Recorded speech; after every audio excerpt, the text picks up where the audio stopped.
Efésios 1 será o nosso texto. Pegue a sua Bíblia e abra em Efésios capítulo 1. Nós vamos ler os versos 3 e seguintes, nesse argumento longo feito pelo apóstolo Paulo. Nós não vamos ler todo, mas vamos ler o ponto focal sobre eleição nesses primeiros versos, à medida que damos o contexto do que ele quis dizer nessa primeira sessão.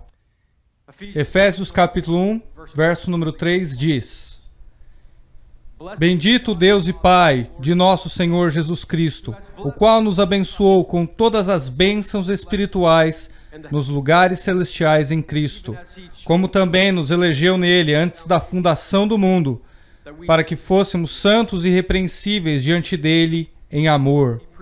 E nos predestinou para filhos de adoção por Jesus Cristo, para si mesmo, segundo o beneplácito de sua vontade, para louvor da glória de sua graça, pela qual nos fez agradáveis a si no amado. Essa manhã vou pregar sobre a doutrina da eleição. Vocês podem se sentar. Oremos. Pai Celestial, te agradecemos pelo privilégio de podermos nos reunir nessa conferência maravilhosa. Oramos para que tu abençoes o nosso tempo juntos à medida que cantamos o Evangelho, oramos o Evangelho, pregamos o Evangelho. Oramos para que tu inundes a nossa alma de alegria, gratidão e ações de graça pela graça que nos deu. Sim, a graça que nos deu pelo teu Filho. Oramos para que tu fortaleças as igrejas locais durante essa conferência. Oramos para que entendamos o conjunto da salvação e a sua ordem salvadora, que fortalece as igrejas locais para a sua glória. Pedimos assim. Amém. Imagine que você está dentro de um barco no oceano. Você olha para o lado e vê um grande iceberg que tem um grande pico para fora da superfície da água. Quando você olha para esse iceberg, você vê uma grande camada de gelo que reflete a luz do sol. E você vê várias cores diferentes à medida que o sol irradia por entre as nuvens. Você olha para a linda paisagem e você fica tentado em pegar sua câmera para registrar pelo menos um pouco dessa beleza, sabendo que quando você ver a foto em casa, não conseguiu capturar toda a beleza que viu naquele momento. Quando você pensa nesse pico de iceberg saindo para fora da superfície, vamos parar e pensar sobre o que está debaixo da superfície, indo mais profundamente do que está acima da superfície, atingindo até as águas mais escuras que estão embaixo. Existem vários detalhes, tantas formas que você não consegue ver, e ainda se você pudesse ver, isso seria uma grande alegria. E de certo modo, quando pensamos em salvação, é assim que deveria ser. Nós vemos a salvação nos seus sentidos externos. Nós a experimentamos no contexto de nossas igrejas locais. Nós vemos e experimentamos externamente no evangelismo e nas missões. No contexto de nossas famílias e amigos que saíram das trevas e vieram para a maravilhosa luz de Cristo. E ainda quando paramos para considerar o que estamos vendo, nós vemos a resposta, as pessoas clamando o nome do Senhor, vemos o que está por fora, em tempo e espaço. Mas quando paramos e pensamos sobre a salvação, existe mais do que externalidades. Quando você volta no tempo e percebe o que foi colocado naquela hora, quando a pessoa crê no Evangelho, é surpreendente. Quando pensamos em tudo que Deus realizou para nos trazer garotos, rapazes, moças e homens a crer no Evangelho de Jesus, se arrependendo de seus pecados, quando confiam apenas em Cristo para a salvação, isso é surpreendente. E quando pensamos em salvação, é assim que deveria ser. Temos a palavra de Deus que está diante de nós, que nos dá os detalhes do que aconteceu na eternidade passada. Temos a palavra de Deus que registrou a história da salvação, de Gênesis a Apocalipse. Nós temos a palavra de Deus que é infalível, inerrante, autoritativa e suficiente. Ela nos revela essa grande história da salvação, no passado, no presente e no futuro. É por causa disso que podemos dizer coisas como: eu fui salvo no passado, eu tenho sido salvo no presente e serei salvo no futuro. Ou poderíamos dizer: Deus planejou minha salvação no passado, eu fui salvo no passado. Eu acreditei no Senhor Jesus Cristo. Deus me mantém salvo no presente. E um dia no futuro, Deus me fará salvo em sua presença. Ele está continuamente guardando a nossa herança em Cristo Jesus. É impressionante quando pensamos na salvação desse jeito. Esse Deus glorioso salvou pecadores, pecadores miseráveis que não mereciam nada, senão a ira de Deus. Ainda assim, nos próximos dias vamos ensinar a doutrina da salvação. Sessão após sessão, nós vamos nos debruçar sobre a palavra de Deus, a fim de pensar honestamente sobre o que a Bíblia diz sobre salvação. Quando pensamos sobre isso, pensamos em toda a controvérsia, quando vamos nos aprofundando nas águas profundas da salvação. Quando folheamos a Bíblia, percebemos que existe muita controvérsia sobre esse tema, com o passar dos anos. Especialmente no que se refere à eleição, que é o meu tema de hoje. Mas ao invés de pensar em maneiras de afiarmos as nossas espadas para defendermos a eleição ou guerrearmos, lutarmos pela predestinação ou lutarmos por essa história maravilhosa de redenção, talvez devêssemos fazer o mesmo que o apóstolo Paulo fez em sua carta para a igreja de Éfeso: encorajar para ficarem firmes no Senhor, ter um coração engajado no trabalho missionário. Infelizmente, esse não parece ter sido o caso nesses últimos anos. Essas doutrinas que carregamos em nosso coração, as doutrinas da graça, têm se tornado uma fonte de controvérsia. Eu estava em uma reunião com alguns amigos batistas sulistas alguns anos atrás. E tinha um líder na convenção que estava pregando e disse: ouçam-me bem, ele disse, qualquer passo para longe dos 5 pontos do calvinismo é um passo para longe do Evangelho de Jesus Cristo. Essa não é uma afirmação isolada, é algo que tem sido repetido por muitos anos.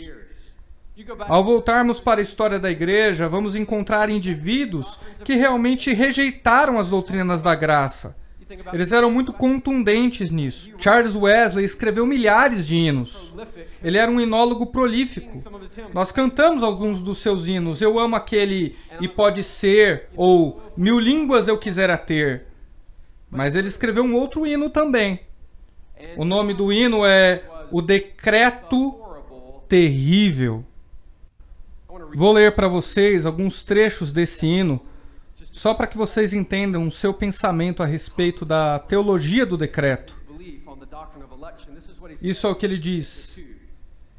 Eles pensam que você não é sincero ao dar a cada um o seu dia. Tu apenas aproximas o pecador para jogá-lo bem longe, para gravar o seu pecado, seu selo de danação certa, mostrar-lhe o céu e disseste: entra, e o empurra para o inferno. Ó horrível decreto, digno de onde veio, perdoe sua blasfêmia infernal.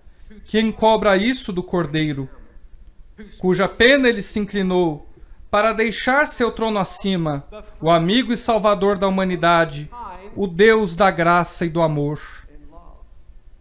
Limitar-te eles ousam, blasfemar-te na tua cara, negar aos seus companheiros vermes uma parte em tua graça redentora. Tudo por conta própria eles levam, tua justiça engrossa, de nenhum efeito para a maioria que eles fazem os méritos da tua cruz. Isso significa dizer que Wesley rejeitava o entendimento que a Bíblia ensina sobre a doutrina da eleição. Outra figura em tempos recentes, Leighton Flowers, fez a seguinte afirmação a respeito da eleição em seu site. Aspas, de acordo com o tradicionalismo... Vamos parar, vai. O quão tradicional a gente quer ser sobre doutrina da eleição, pessoal?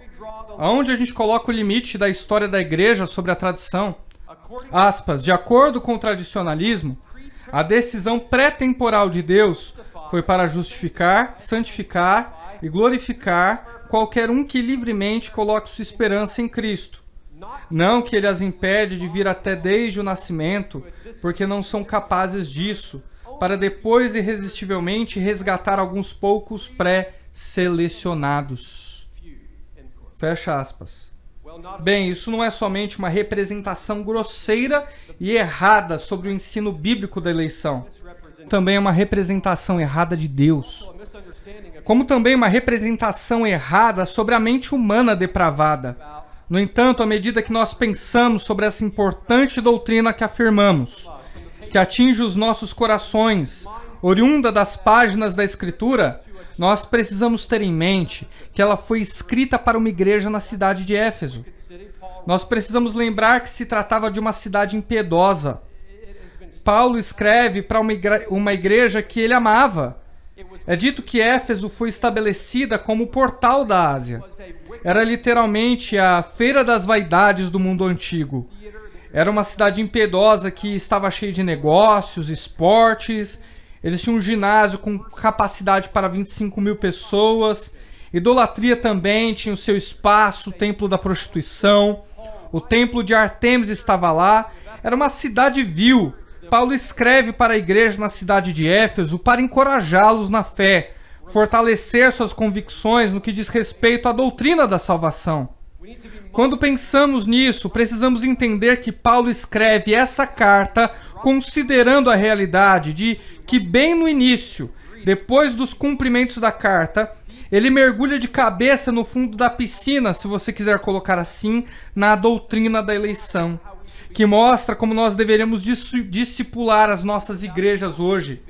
Quando pensamos nisso, também deveríamos nos lembrar da realidade de que quando Paulo escreve essa carta, ele não estava escrevendo para um grupo de teólogos, ele não se dirigiu aos acadêmicos, ele não estava escrevendo com o propósito de estabelecer uma tese para um debate moderado. Ele estava escrevendo para uma igreja local na cidade de Éfeso, para fortalecê-los e encorajá-los em sua salvação. Em nosso estado humano, caído e limitado, por vezes nós somos tentados a rebaixar a soberania de Deus a categorias que não afetem a nossa liberdade. E é por aí que nós vamos. Claro, e é aí que nós pervertemos a teologia bíblica.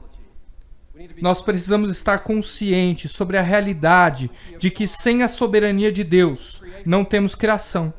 Sem a soberania de Deus não existe nascimento virginal. Sem a soberania de Deus não existe justiça santa. Sem a soberania de Deus, Satanás não é derrotado. Sem a soberania de Deus não existe salvação de pecadores impenitentes. Precisamos ter consciência disso. Nós precisamos ser gratos pelo fato de que Deus nos salvou por graça, ao invés de obras. Porque se fosse por obras, não haveria razão para celebrarmos nos próximos dias. Nós precisamos ser gratos pelo fato de que Deus interviu. Deus não é somente soberano, Ele é soberano sobre cada fator existente.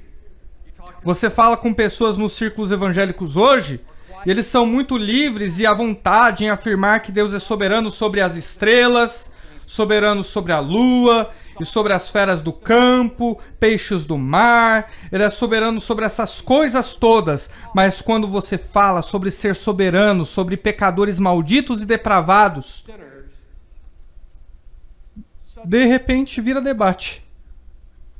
Vamos ver o que a palavra de Deus diz aqui nesse texto em Efésios, capítulo 1, nos versos 3 e 4. Nós veremos que Deus escolheu nos abençoar. E nos versos seguintes, nós vamos ver que Deus predestinou-nos para nos amar.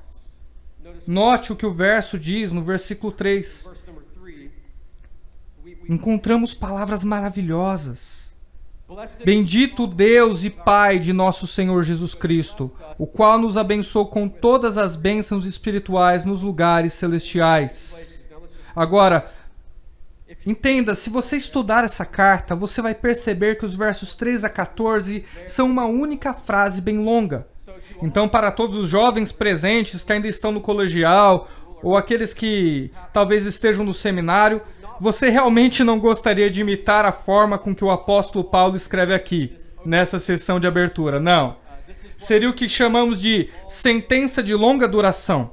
Mas por que é tão longa? Os teólogos debatem a razão. Alguns sugerem que seja porque quando ele começou a escrever essa carta para a igreja da cidade de Éfeso, ele ficou tão impressionado, ele ficou tão alegre com o conhecimento da salvação, pensando em como Deus o salvou naquela estrada de Damasco, como um terrorista, no seu caminho para aterrorizar a igreja em Damasco. E ainda assim, foi naquela estrada para Damasco que Deus o humilhou. Deus o debilitou. Ele o prostrou. Então ele clamou o nome do Senhor que o estava chamando. E quando ele pensou sobre todos os detalhes a respeito da salvação, de como ele foi chamado das trevas para a maravilhosa luz de Deus, ele ficou tão feliz que começou a se regozijar. Ele não conseguia se conter, ele queria encorajar a igreja. Um comentarista chamou essa sessão de um portão maravilhoso para a epístola. Outros chamam de corrente dourada de muitos elos. E realmente são, quando percebemos que essas verdades são todas especificamente projetadas em uma ordem correta para disponibilizar a nossa salvação através do nosso Deus Trinitário. Deus o Pai, Deus o Filho, Deus o Espírito Santo. Quando você lê a sessão, todas as três pessoas estão envolvidas na salvação de pecadores depravados para a glória de Deus. Perceba nas palavras de abertura a respeito da glória da eleição. Bendito Deus e Pai de nosso Senhor Jesus Cristo. Para aí, existe uma doxologia. Louvado seja Deus por nos salvar. Ele deveria ser adorado por nos salvar. Mas se você continuar lendo, diz o seguinte: que nos abençoou. Nós precisamos louvar a Deus porque Ele nos abençoou. Ele é digno de ser bendito. Ele é digno de glória. É digno de adoração. Então, quando pensamos sobre o louvor doxológico, novamente, teologia e doxologia estão sempre unidos e precisamos ter isso em mente. Perceba que a base da nossa bênção está em Cristo. Deus nos abençoou em Cristo. E de novo vemos como ele revela a redenção em Cristo nos versos seguintes também. Então vemos essa bênção. A esfera da bênção diz respeito aos lugares celestiais. Em outras palavras, que a graça flui de cima e vem para baixo para nós. Deus é transcendente. Deus é santo. Está acima de nós. Está mais exaltado que a gente. É a graça que flui de Deus para pecadores caídos. Mas note também o significado dessa escolha, ou especificamente o significado de eleição, como vista aqui nesse texto, como definida na palavra. Diz no texto que ele nos escolheu nele antes da fundação do mundo. Ele nos escolheu. Ele nos escolheu. Eklegomai. No grego significa pincelar, selecionar. Isso é o que a palavra é. Charles Spurgeon disse assim uma vez: nenhuma doutrina de toda a palavra de Deus foi alvo de maior ódio por parte da humanidade do que a verdade da absoluta soberania de Deus. Quando as pessoas pervertem a doutrina da eleição, devemos lembrar o que essa carta nos revela. Precisamos nos debruçar sobre a palavra de Deus para perceber que quando Paulo ele escreve isso, ele não está falando para a cidade de Éfeso. Ele não está falando para um clube de Éfeso. Ele não está falando para o templo de Artemis que está em Éfeso. Para quem ele escreve? Para a igreja, para os salvos. Então, no contexto em que ele escreve para os salvos, escrevendo para a eclésia, ele mostra à igreja Cristo antes da fundação do mundo. Essa é uma doutrina fundamental. que abrange toda a Escritura. Você pode voltar para Abraão e perceberá que ele estava cuidando da própria vida. E ele era filho de astrólogos e pagãos. Quando você pensa em como Deus o escolheu, o selecionou para estabelecer uma aliança com ele, isso por si próprio mostra desde logo nas Escrituras que não existe essa ideia de que nós escolhemos a Deus. Deus que escolheu Abraão. Você vai em toda a Bíblia e você vê gente dizendo que não quer saber dos detalhes da salvação. Eu só quero que alguém pregue o Evangelho. Bom, qual deles? Porque se a gente verifica o Evangelho de João, em João 15:16, não fostes vós que me escolheram, mas eu vos escolhi para irem e darem fruto, e fruto que permaneça. Percebe? Eu vos escolhi. João 6,44 é muito claro ao afirmar que ninguém pode vir até mim se o Pai não me enviar. Quando você estuda a palavra enviar, você percebe que não tem nada a ver com a vontade do homem, mas é uma capacitação de Deus. Ele muda a nossa vontade e nos atrai a si mesmo. Que linda verdade é essa! Quando pensamos na controvérsia em relação à eleição, as pessoas pensam, bom, isso não é justo. Não queremos entrar no jogo do que é justo diante de Deus.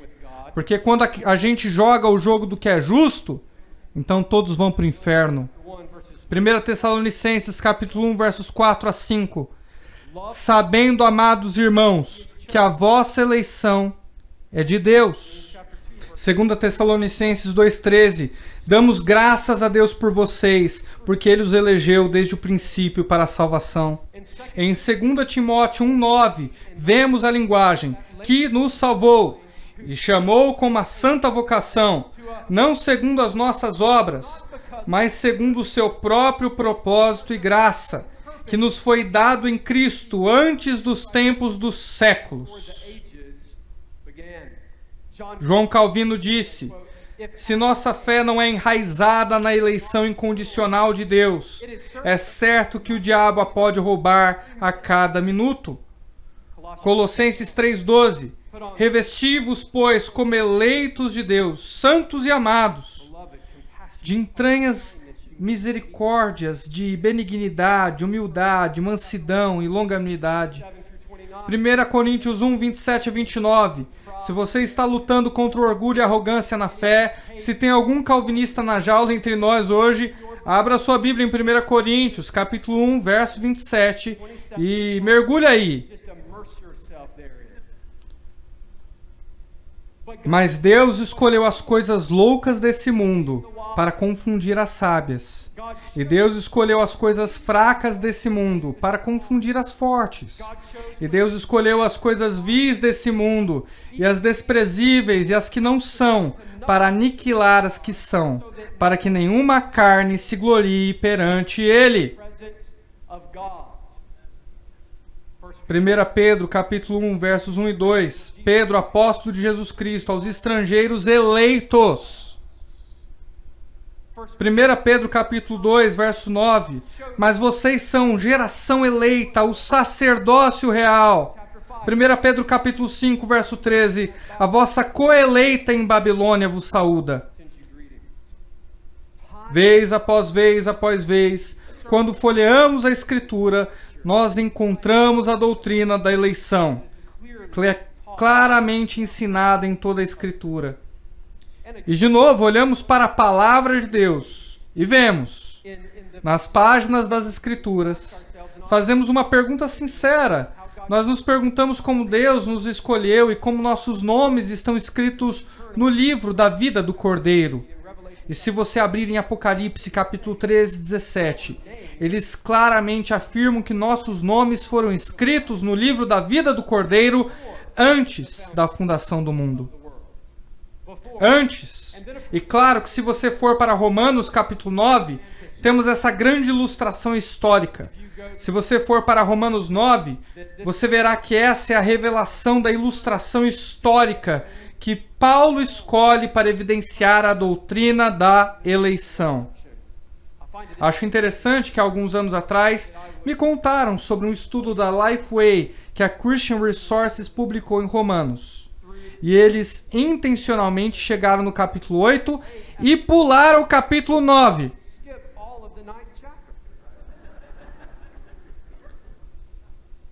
Bom, não vamos entrar nos assuntos da nossa convenção agora. Veja o que a Bíblia diz em Romanos 9, versos 10 ao 13. E não somente esta, mas também Rebeca, quando concebeu de Isaque, nosso pai, que não tendo eles ainda nascido, nem feito bem ou mal, para que o propósito de Deus, segundo a eleição, ficasse firme, não por causa das obras, mas por causa daquele que chama, foi-lhe dito a ela, o maior servirá ao menor. Como está escrito, o que é uma citação agora. Amei a Jacó e odiei a Esaú. De novo vemos essa palavra eleição. Uma grande ilustração da qual o apóstolo Paulo nos leva e mostra a obra de Deus na obra da eleição. Você pode voltar ao capítulo 25 de Gênesis para ver o contexto histórico. E pode perceber que o que Deus disse a ela, 2 nações estão em seu ventre, e existe 2 povos em você. Serão divididos, um será mais forte que o outro, e o maior servirá o menor. Esaú era um macho alfa, caçava, ele era o favorito do pai. Jacó, por outro lado, era o bebezinho da mamãe. Passava muito tempo com a mãe. E houve divisão entre os irmãos, obviamente.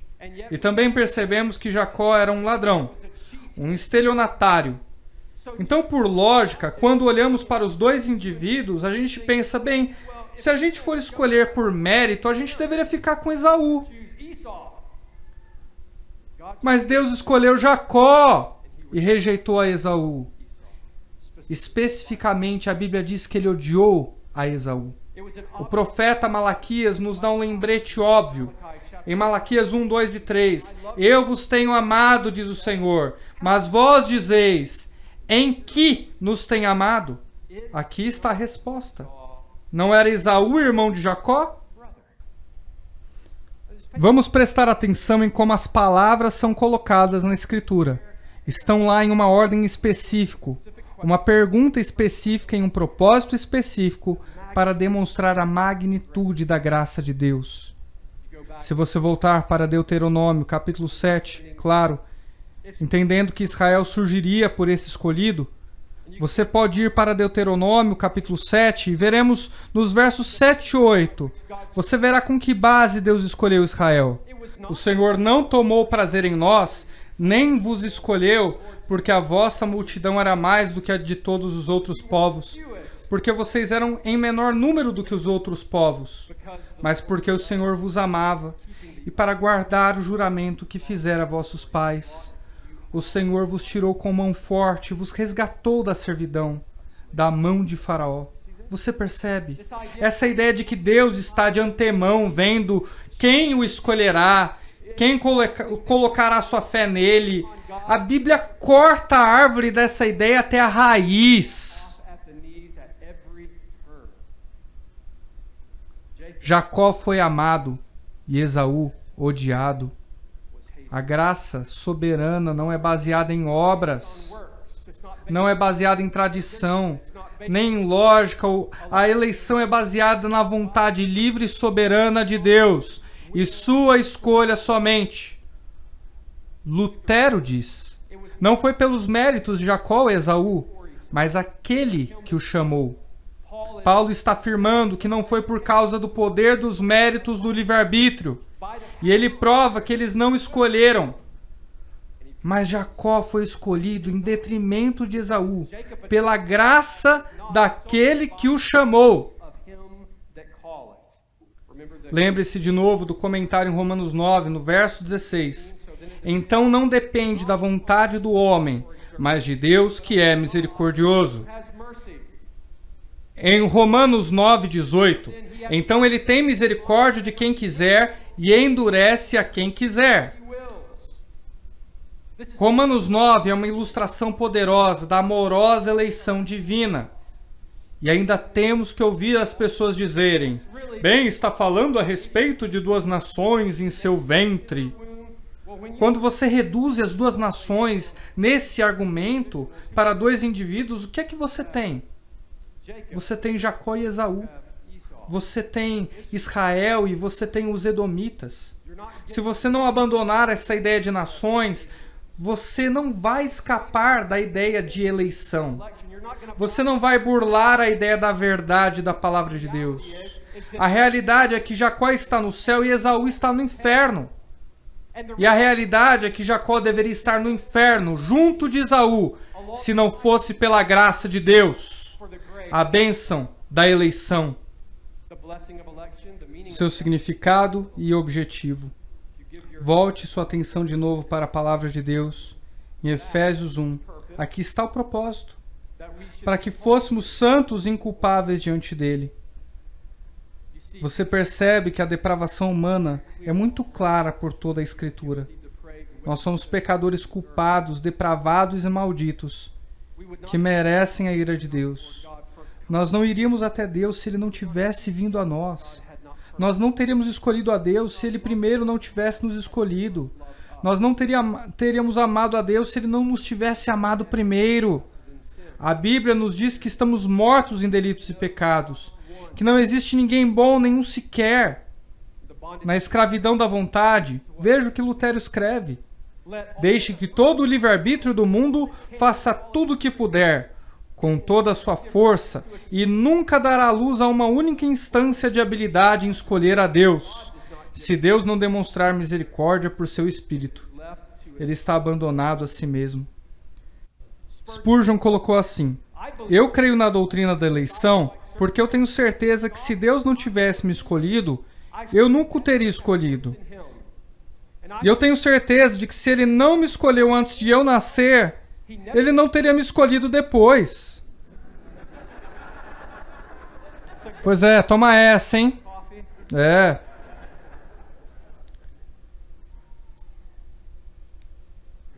E Ele deve ter me escolhido por razões desconhecidas a mim, porque eu nunca encontraria razões em mim do porquê Ele olharia para mim com amor especial. O que a doutrina da eleição incondicional faz por nós? Ela nos leva a nos humilharmos, não nos exaltarmos. Ela nos leva a ficar de joelhos e adorar a Deus. Bendito seja o Deus e Pai de nosso Senhor Jesus Cristo, que nos abençoou em Cristo Jesus com todas as bênçãos espirituais nos lugares celestiais. 2 Timóteo 2, 25 e 26. Instruindo com mansidão os que resistem, a ver se porventura Deus lhes dará arrependimento para conhecerem a verdade. Paulo está escrevendo para Timóteo e está falando sobre o caráter de um pastor, de um ancião. E precisamos ser homens amorosos e misericordiosos. Precisamos lembrar que é Deus quem concede misericórdia. É Deus quem concede arrependimento. É um dom de Deus. Em Romanos 3,10, não há um justo nenhum sequer. Nós estávamos literalmente impedidos pelo pecado. Nós éramos depravados, mortos em transgressões. Nós não podíamos andar um centímetro que fosse em direção a Deus. Deus veio a nós e escolheu antes da fundação do mundo. Efésios capítulo 2, 8 e 9 fala a respeito da graça que temos. Pois pela graça sois salvos por meio da fé, não das obras, para que ninguém se orgulhe. Essa é a doutrina da eleição. Mas a linguagem semelhante que Paulo usa aqui nessa sessão sobre salvação é essa ideia da livre escolha soberana de Deus em selecionar pecadores para a salvação. Essa é a doutrina da eleição, conectada quase que em conjunto com o estudo da soteriologia. É a predestinação. Predestinação. Perceba nos versos 5 e 6. Você verá de novo o que ele diz. Ele diz que nos predestinou para a adoção de si mesmo como filhos através de Jesus Cristo. De acordo com o propósito dos pecadores? Ou a dele? A dele. Para louvor da escolha dos pecadores ou para louvor da sua gloriosa graça? Sua graça gloriosa. Deus predestinou para nos amar. Ele não apenas escolheu antes da fundação do mundo para nos abençoar, mas Ele nos predestinou para amar. A eleição é focada no povo específico de Deus. Predestinação é focada e pré-determinada por Deus, que nós faremos todo o caminho para chegar em casa. Existe muito debate em relação a essa palavra no decorrer dos anos. Aqueles que se dizem arminianos em sua perspectiva teológica afirmam que chamam de livre-arbítrio libertário. É um princípio do arminianismo que literalmente significa que nossas escolhas são livres da determinação das restrições da natureza humana e livre de qualquer pré-determinação de Deus. Queridos irmãos e irmãs em Cristo, gostaria de lembrá-los essa manhã que se não fosse pela pré-determinação divina, todos nós estaremos perdidos em nossos pecados.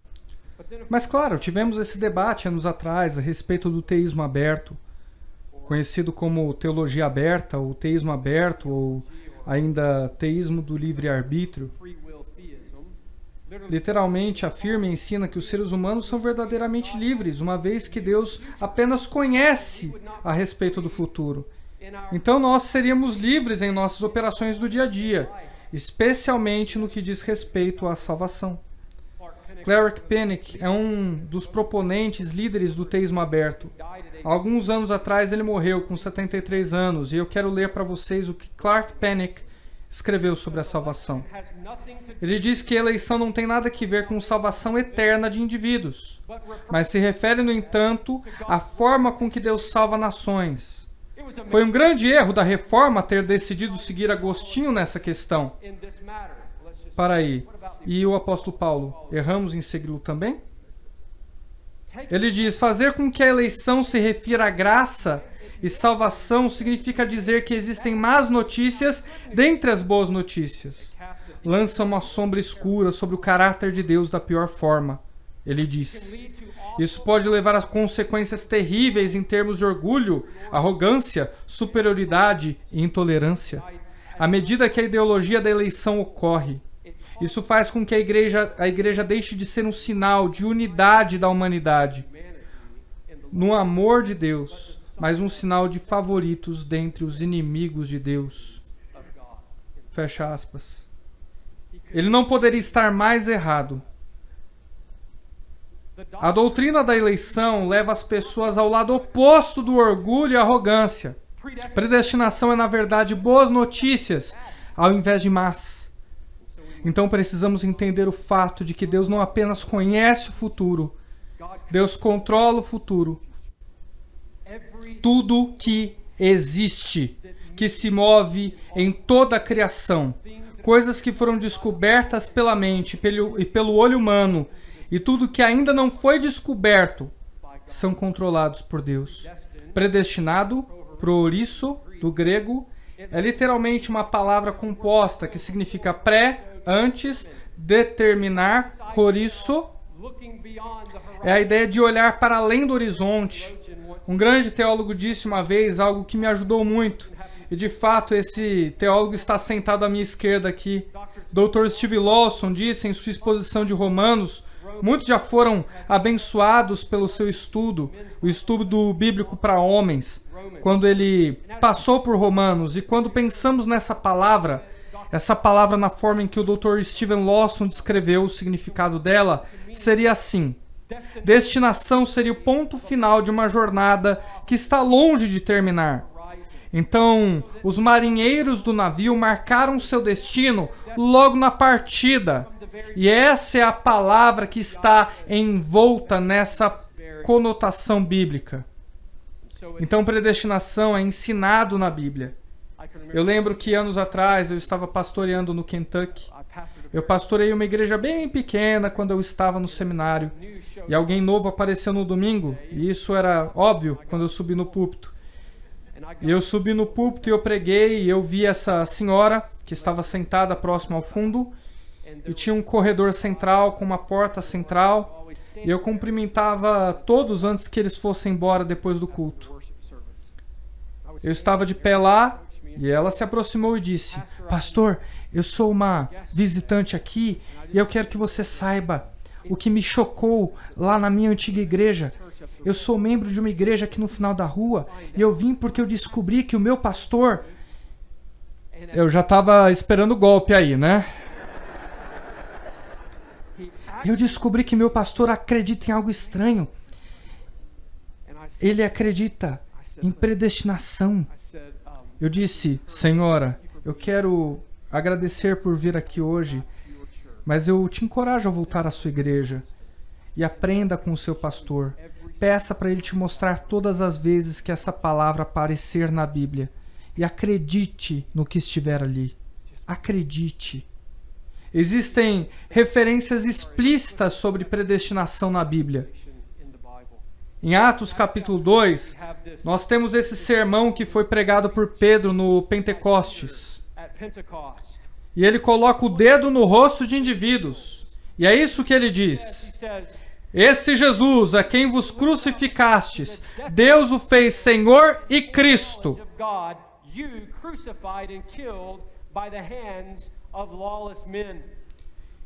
Então você tem os planos malignos de pecadores e você tem o plano pré-definido de Deus, colocados juntos em um único verso, em um sermão. Como também achamos essa palavra prorisso, plano definido, fazer algo determinado. Isso é exatamente o que vemos acontecer aqui. E mesmo assim, com frequência, as pessoas estão olhando para a salvação na perspectiva errada. Homens indo a Deus, ao invés de Deus vir aos homens.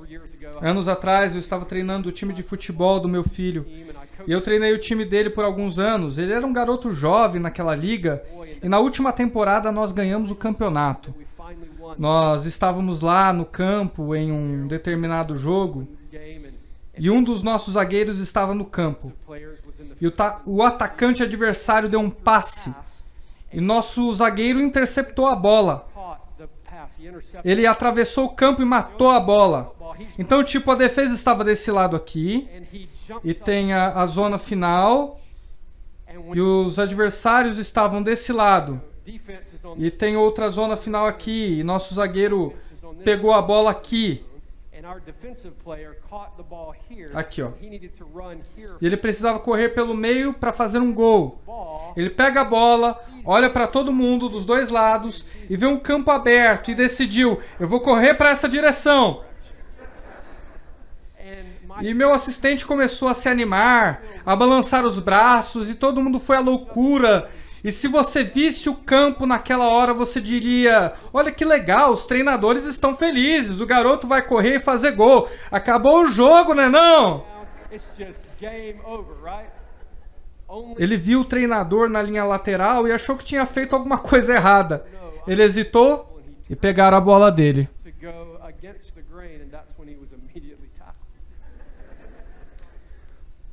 Quando a gente entende salvação errado, como sendo o homem se voltando para Deus, isso parece tolice.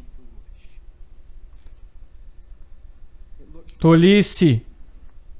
Nós sempre precisamos ver Deus se movendo até nós, e não nós nos movendo a Deus.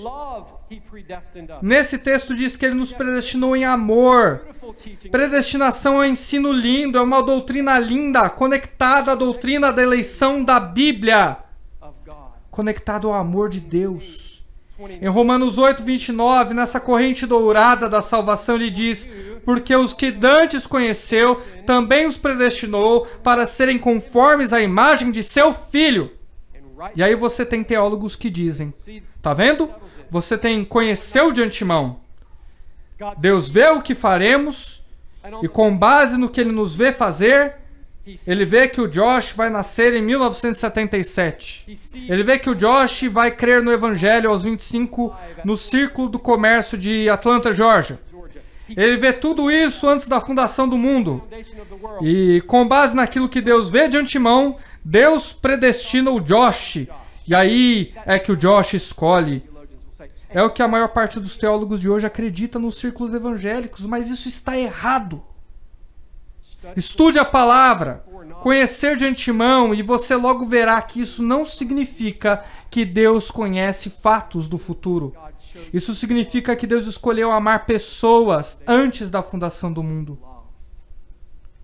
Ele nos amou antes. Conhecer de antemão, de muitas formas, é melhor traduzido como Ele amou de antemão. Quando você pensa na forma com que é utilizada, nunca é baseado em ver coisas antes. É sempre baseado em ver indivíduos antes. E não só saber que eles estão lá, tipo, olha que legal, eles estão aí. Deus está conhecendo as pessoas intimamente. Gênesis 4:1. E Adão conheceu a Eva, sua esposa. Na Septuaginta, nós podemos ver na tradução grega do Antigo Testamento que a forma com que essa palavra é usada implica de uma forma a nos ajudar a ver que fala a respeito de intimidade. Como Adão conheceu Eva, mas conheceu de uma forma bem íntima. Essa é a forma com que essa palavra é usada no que diz respeito à salvação. Deus escolheu nos amar. Deus escolheu amar a gente de antemão. Não com base naquilo que veria de nós. Aliás, essa ideia de que Deus passa pelo túnel do tempo e vê o que as pessoas fazem, então baseia sua determinação de acordo com a vontade dos indivíduos no passado, com base do que ele vê no futuro. Isso é tão problemático que nós precisamos de 10 sermões para expor isso. Basta dizer que é uma visão horrível sobre Deus e uma visão incorreta sobre o homem. Ela diminui a soberania divina ao ponto de ser um mero homem e eleva a depravação humana de mortos espirituais, o que com certeza é errado. Além disso, quem quer servir a um Deus que tem que acordar de manhã e ler a Folha de São Paulo? E se você tem que ler um jornal, escolhe o melhorzinho, vai. Mas, enfim... A gente não serve um Deus que procura as coisas no Google. Ele não só possui todo o conhecimento, ele está no controle de todas as coisas. Não existe nenhum conhecimento além do conhecimento que Deus tem em todos os tempos. Ele nos predestinou. 1 Coríntios 2:7. Mas falamos a sabedoria de Deus, oculta em mistério, a qual Deus ordenou antes dos séculos para a nossa glória. Predestinação é ensinada na Bíblia. Está relacionado ao amor de Deus. Mas perceba que se conecta com a doutrina da adoção. Ele predeterminou que nós, aqueles que ele selecionou, providencialmente seriam governados. Os passos deles seriam colocados em ordem tal que ouviriam o Evangelho, acreditariam no Evangelho, seriam adotados na família de Deus. Que linda doutrina! É a doutrina da eleição. E tudo isso para qual propósito? Para o louvor da sua glória. Para o louvor da sua glória. Jonathan Edwards diz: aqueles que recebem a salvação lhes são atribuídas graças soberanas somente, para dar todo o louvor a Ele que os diferencia dos demais. Em toda essa sessão, vimos que a ênfase é colocada em Deus e não no homem. Deus escolheu 4, Deus predestinou 5, Deus nos adotou 6, Deus nos deu 6, Deus perdoou 7, derramou graça 7 e 8, Deus fez conhecer a sua vontade, verso 9, Deus propôs, verso 9, Deus incluiu 13, Deus nos separou 13. Você vê isso? Deus mostrou aos crentes que estavam na cidade de Éfeso que Ele escolheu essa igreja das trevas para trazê-la à luz maravilhosa da graça de Deus. Tudo para louvor da sua glória e louvor da sua graça. Augustus Toplady foi um unólogo que tinha uma posição muito diferente da de Wesley nessa questão. Ele disse assim: se nós resumíssemos a evidência que nos foi dada, nós encontraríamos o fato de que o arminianismo veio da Igreja de Roma e nos joga para o fundo do poço que fomos tirados. Toplady escreveu um hino intitulado Quão Grande Bênção Divina. Eu quero ler esse hino maravilhoso para você.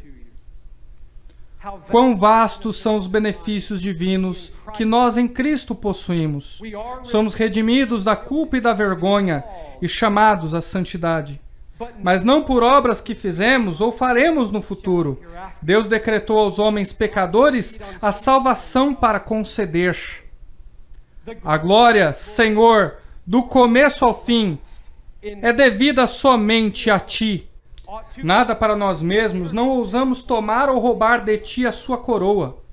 Nosso glorioso Fiador encarregou-se de satisfazer-se pelo homem, e a graça nos foi dada nele antes que o mundo existisse.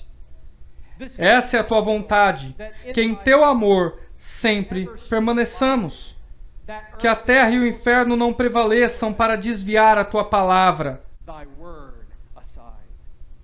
Ninguém, senão a raça escolhida, alcançará o céu. Participe na terra da graça proposta e então com Jesus reine. Louvado seja Deus pela doutrina da eleição e pela graça salvadora de Deus. Quando estudamos sobre a doutrina da eleição, se ela nos leva a ficar brigando na internet, então não estamos estudando a doutrina da eleição de maneira apropriada. Quando estudamos a doutrina da eleição, se nós percebemos nos orgulhando pelo nosso grande conhecimento, então não entendemos a doutrina da eleição divina. Ele nos escolheu, nos salvou. Salmo 115:1. Não a nós, Senhor, não a nós, mas ao Teu nome da glória, por amor da Tua benignidade e da Tua verdade. Um grande teólogo estava no fim da vida, em seu leito de morte. Um aluno seu estava ao seu lado e havia sido seu pupilo a vida inteira. O tinha visto expor a profundidade da salvação, soteriologia, doutrina da eleição, predestinação e a expiação limitada. Ao pé de sua cama, ele disse ao seu professor: quando você pensa em todas as coisas que aprendeu na palavra de Deus, o que te dá mais esperança nesse momento? E com lágrimas no rosto, o aluno achou que ele ia ouvir algo apaixonante sobre a expiação limitada. O professor disse: Jesus me ama. Eu sei disso, porque a Bíblia me diz. Ela me diz.